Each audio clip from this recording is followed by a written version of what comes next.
Ang pinaka-maaalala mo kapag nabanggit ang Eurostep, ang player na nagpasikat nito sa NBA. Siya yung tipong laging bigay todo kahit galing lang sa bench at kahit late draft pick lang, naging alamat sa sports at sa buong mundo ng basketball. Ngayong part 38 na ng ating NBA Did You Know, alamin naman natin ang mga bagay na hindi madami ang nakakaalam sa buhay at karir na isang tunay na kampyon, Emmanuel David Ginobili.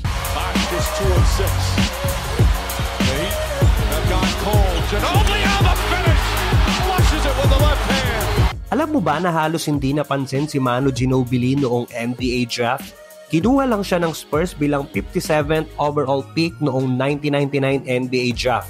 Halos second to the last. Hanggang 58 pick lang kasi noon dahil 29 teams lang naman meron ng NBA. Wala pang Charlotte Bobcats na ngayon ay Hornets.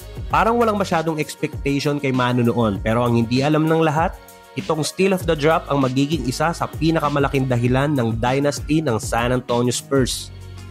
After niya madraft noong 1999, hindi muna siya naglaro sa NBA. Bumalik muna siya sa EuroLeague at noong 2001, naging EuroLeague champion na si Manu Ginobili sa Italy. At hindi lang siya basta role player noong panahon na yan, kundi isa siya sa pinakamalakas na scorer sa Europa noon. Paglipas ng 3 taon, 2004, siya ang naging leader ng Argentina team na gumawa ng kasaysayan. Sa Athens Olympics, tinalo nila ang Team USA sa semifinals, isang USA roster na binubuo ni Allen Iverson, ang teammate niyang si Tim Duncan, ang batang LeBron, Dwayne Wade at Carmelo Anthony, Stephon Marbury, Sean Marion, Richard Jefferson at iba pang NBA stars. Sa huli, ang Argentina ang nag-uwi ng Olympic gold medal, habang ang USA ay nauwi lang ang bronze. Isang bihirang pangyayari sa basketball history. At dahil dyan, si Manu Ginobili ay isa sa 2 manlalaro lamang na nagwagi ng EuroLeague Championship, NBA Championship at Olympic gold medal. Ang isa pang manlalaro na kasama niya sa listahan ay si Bill Bradley.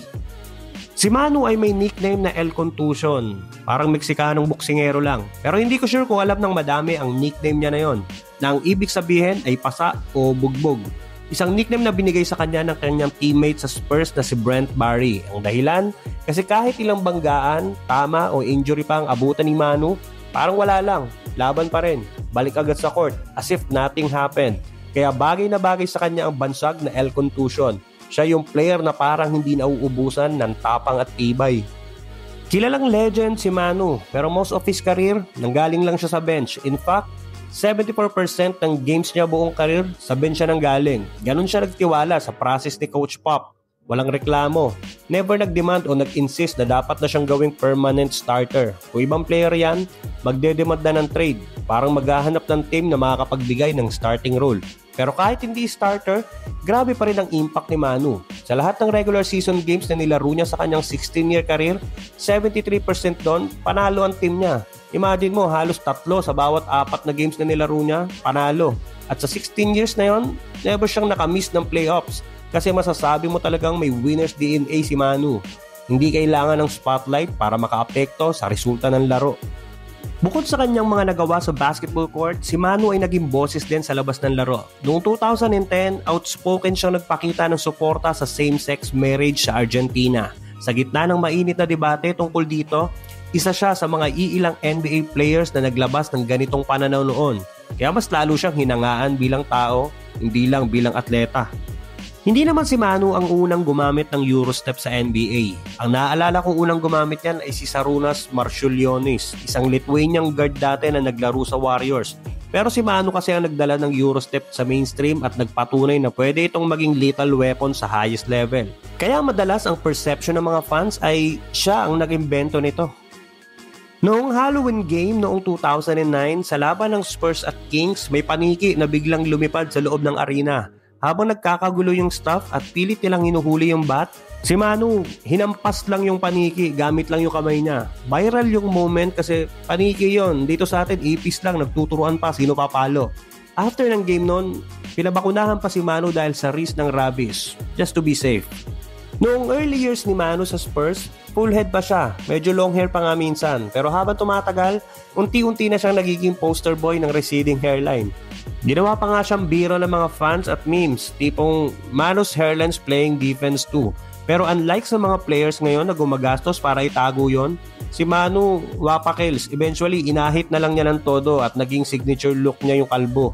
Ang problema, kahit nagpakalbo na siya, lito pa din yung kinang sa tuktok. Pero imbis na na-cover up o magpa-transplant gaya ng ibang players, in-embrace niya na yung pagiging panotsa. Nakadagdag pa nga yun sa uniqueness niya. Madaling makita si Manu sa court kahit sa likod lang ng ulo yung view mo. Joke lang. Pero bukod sa achievements niya sa court, kilala rin si Manu Ginobili sa pagiging mapagbigay. Aktibo siya sa iba't ibang philanthropic efforts, lalo na sa Argentina, kung saan tinutulungan niya ang mga bata at kabataan sa sports program. Sa kanyang buong NBA career, 4 na beses siyang naging champion, kasama ang San Antonio Spurs, naging 2-time All-Star, at nakuha rin niya ang NBA Sixth Man of the Year noong 2008.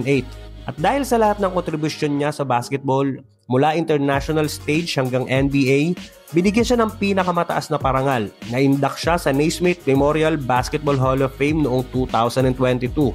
Isang kompletong legacy mula sa pagiging winner sa court hanggang sa pagiging huwaran sa labas ng laro.